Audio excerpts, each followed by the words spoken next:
हाथ देखते समय सामान्यतः यह प्रश्न उठता है कि हाथ देखते समय दायां हाथ देखा जाए या बायां। हाथ देखने के एक से अधिक मत है, जो इस प्रकार से है। प्राचीन वैदिक ज्योतिष आधारित भारतीय सामुद्रिक शास्त्र के अनुसार स्त्री का बायां हाथ और पुरुष का दायां हाथ देखने का निर्देश दिया गया है।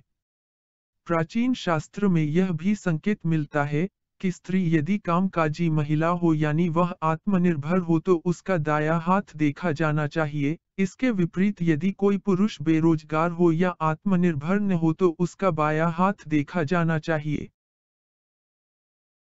इस संबंध में मॉडर्न फिजियोलॉजी का पक्ष है कि मस्तिष्क का बायां गोलार्ध शरीर के दाएं भाग के अंगों को संचालित करता है, दायां गोलार्ध शरीर के बाएं भाग को संचालित करता है।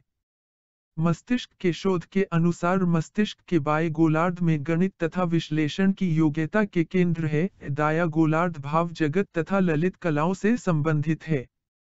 साथ ही दायां गोलार्ध अंत, प्रेरणा जैसी शक्तियों का भी केंद्र स्थल है।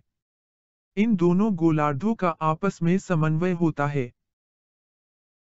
पश्चिमी पामिस्टों का मत के अनुसार दाएं हाथ से तर्कशक्ति और वाक्शक्ति की योग्यता देखनी चाहिए और बाएं हाथ से व्यक्ति की भावना क्षमता और अंत, प्रेरणा जैसी अलौकिक शक्तियों की मात्रा जाननी चाहिए। यहाँ यह स्पष्ट करना चाहते हैं कि अलौकिक शक्तियाँ वे मानसिक शक्तियाँ हैं, जिनके कारण विज्ञान नहीं खोज सका है। पश्चिम के कुछ पामिस्ट का कहना है कि व्यक्ति के आरंभिक 35 वर्षों तक जन्मजात प्रवृत्तियों का प्रभाव होता है, शायद इसलिए कि जीवन का आरंभिक भाग व्यक्ति के पूर्वजों के प्रभाव में होता है।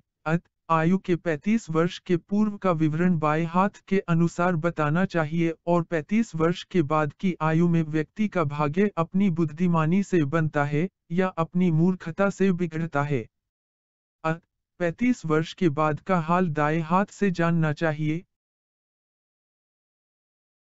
विख्यात पामिस्ट कीरो के अनुसार बायां हाथ व्यक्ति की जन्मजात विशेषताएं बताता है और दायां हाथ व्यक्ति के अपने कर्मों द्वारा होने वाले परिवर्तनों की सूचना देता है। दोनों हाथ देखने चाहिए लेकिन प्रमुखता दाएं हाथ को देनी चाहिए। इस विषय में स्त्री पुरुष में भेद नहीं समझना चाहिए। प्राचीन और नवीन अनुसंधानों के आधार पर इस निष्कर्ष पर पहुंचते हैं कि अधिकतर व्यक्ति दाएं हाथ से काम करते हैं। इससे प्रकट होता है कि अधिकतर व्यक्तियों के मस्तिष्क का बायां गोलार्ध अधिक क्रियाशील है। बाएं मस्तिष्क की अधिक क्रियाशीलता का प्रभाव उसके दाएं हाथ पर अधिक होता है। बहुत कम व्यक्ति बाएं हाथ से कार्य करते हैं, उनके मस्तिष्क का दायां गोलार्ध अधिक क्रियाशील होता है। अतः जिसका जो हाथ अधिक क्रियाशील होता है, अर्थात जिस हाथ से वह लिखता पढ़ता है, उसे उस व्यक्ति का मुख्य हाथ माने और कीरो के निष्कर्ष को अनुभवों के साथ मिलाने से इस परिणाम पर पहुंचते हैं कि जन्मजात प्रवृत्तियों को गौण हाथ यानी बाएं हाथ पर देखे और व्यक्ति की अपनी योग्यता का विवरण मुख्य हाथ यानी दाएं हाथ पर देखे। उसमें स्त्री पुरुष का भेद न करे बल्कि व्यक्ति की हस्त परीक्षा करते समय केवल इतना जानकारी ले कि वह बाएं हाथ से लिखता है या दाएं हाथ से। अधिकतर व्यक्ति दाएं हाथ से काम करते हैं। यदि व्यक्ति के बाएं हाथ की रेखाएं और लक्षण शुभ हो, दाएं के अशुभ हो तो यह समझे कि उस व्यक्ति में जन्मजात योग्यता अधिक थी, उसने अपने भाग्य को अपने कर्मों से बिगाड़ा है। यदि बाएं हाथ के लक्षण अशुभ हो, दाएं हाथ के लक्षण अच्छे हो तो यह माने कि व्यक्ति ने अपनी योग्यता और प्रतिभा के बल पर अपना भविष्य सुधारा है। अतः हाथ दोनों देखने चाहिए। जो लक्षण दोनों हाथों पर एक जैसे हो, उन्हें निश्चित माने।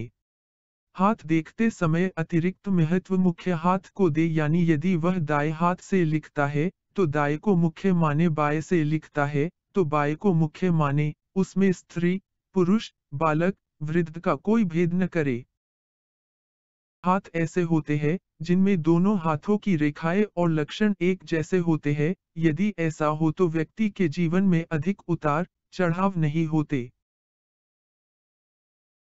यदि दोनों हाथ की रेखाओं और लक्षणों में भेद हो तो व्यक्ति के जीवन में उतार चढ़ाव होते हैं। वे उतार चढ़ाव शुभ है या अशुभ, यह धीरे धीरे अध्ययन और अभ्यास से पता चलता है।